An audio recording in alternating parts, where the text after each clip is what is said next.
क्या आपके बच्चे आपकी बात को अनसुना करते हैं?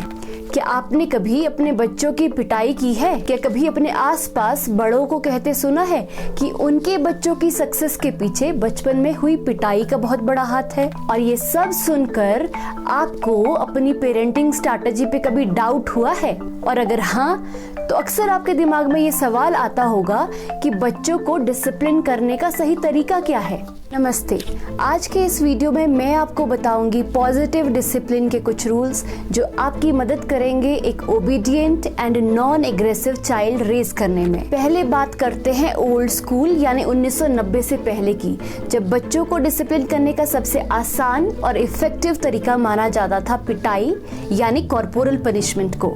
लेकिन 1990 के बाद कॉर्पोरल पनिशमेंट रिसर्च का एक अहम मुद्दा बनी, जिसमें हजारों लाखों रिसर्चर्स ने एक ही आउटकम को कंक्लूड किया और वो था कॉर्पोरल पनिशमेंट का सीधा relation with negative developmental outcomes यानी नकारात्मक परिणाम। रिसर्चेस होती रही और इन नेगेटिव आउटकम्स की जैसे एक लिस्ट जारी होती चली गई। 2012 में doctor John Durant, a renowned child psychologist, ने पिछले 20 सालों में हुई ऐसी 50 से भी ज्यादा रिसर्चेस को एनालाइज किया और पता चला corporal punishment anxiety, aggression, unhappiness, depression, feeling of hopelessness, drug and alcohol addiction and low confidence जैसे कई नेगेटिव आउटकम्स को इनवाइट करता है। इतना ही नहीं, कॉर्पोरल पनिशमेंट इफेक्ट करता है बच्चों की कॉग्निटिव डेवलपमेंट यानी मानसिक विकास को भी। एज अ रिजल्ट बच्चों का अटेंशन, कंसंट्रेशन, लर्निंग और मेमोरी काफी कम हो जाती है और किसी भी काम में फोकस ना कर पाने की वजह से उनकी परफॉर्मेंस लगातार गिरती चली जाती है। ऐसे बच्चे लगातार नेगेटिव इमोशन से घिरे रहने के कारण आगे चलकर किसी भी रिश्ते में एम्पैथी या सेंसिटिविटी नहीं दिखा पाते हैं। As a result they suffer relationship disruptions. 2017 में ट्रेसी एंड कलीग्स की एक स्टडी भी यही बताती है कि कॉर्पोरल पनिशमेंट का सीधा रिलेशन है विद डोमेस्टिक वायलेंस। यही कारण रहा कि विश्व के बहुत से देशों ने कॉर्पोरल पनिशमेंट को एक सीरियस पब्लिक हेल्थ इशू बताकर बैन कर दिया। Right to education act 2009 section 17 के तहत कॉर्पोरल पनिशमेंट को भारत में भी बैन कर दिया गया। अब यहाँ तक के डिस्कशन से हम ये तो समझ गए कि कॉर्पोरल पनिशमेंट ना केवल फिजिकल बट साइकोलॉजिकल रूप से भी बच्चों को डैमेज करता है। सवाल ये सामने आया कि बच्चों को डिसिप्लिन करने का सही तरीका क्या है। अब यहाँ से दौर शुरू होता है पॉजिटिव डिसिप्लिन का, एक ऐसा आइडिया जो ये कहता है there are no bad children, just good और बैड बिहेवियर। इसे समझेंगे एक एग्जाम्पल की मदद से। मान लीजिए आपका बच्चा डाइनिंग टेबल पर रखी क्रॉकरी को जानबूझकर तोड़ दे, तो आपका क्या रिएक्शन रहेगा? आप चिल्लाएंगे, भाषणबाजी करेंगे और बैड बॉय जैसे शब्द का इस्तेमाल करेंगे।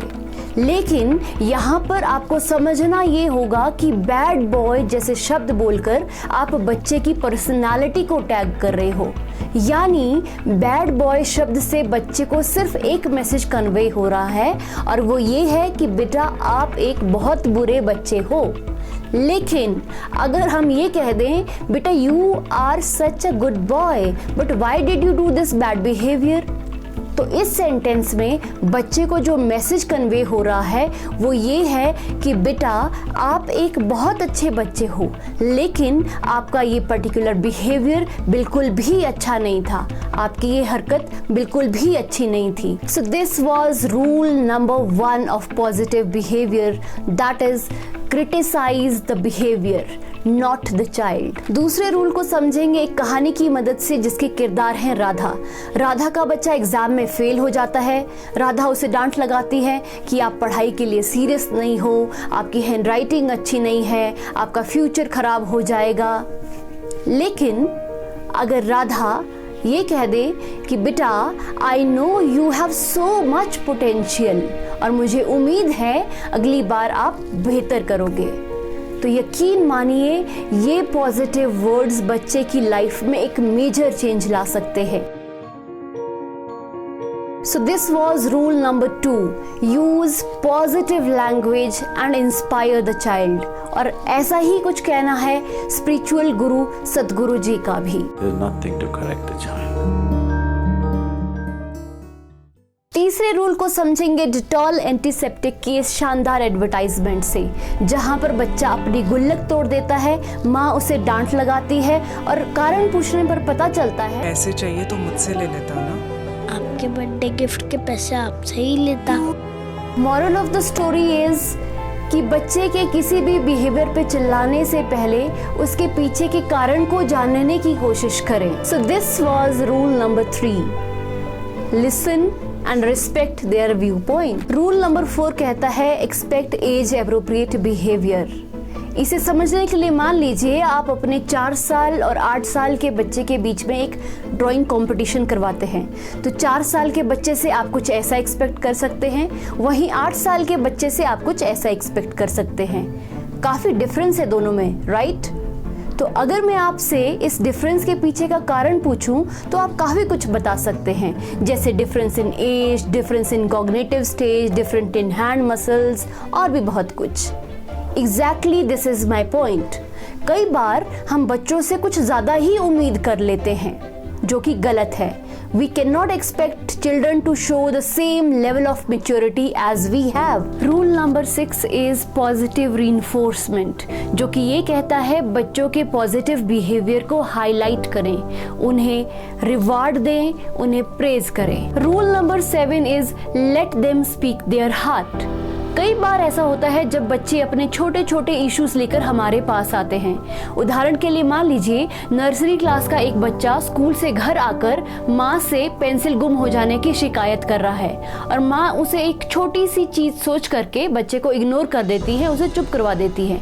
लेकिन क्या आपने कभी ये सोचा है कि जो पेंसिल हमारे लिए मात्र 5 रुपए का एक सामान है, वही पेंसिल उस छोटे से बच्चे के लिए एक शानदार प्रॉपर्टी जैसे मायने रखता है। ये रूल हमें इस बात की भी चेतावनी देता है कि अगर आज हमने बच्चों के छोटे छोटे इश्यूज को इम्पोर्टेंस नहीं दी तो आगे चलकर वो आपसे अपनी बड़ी बड़ी बातें छुपाएंगे।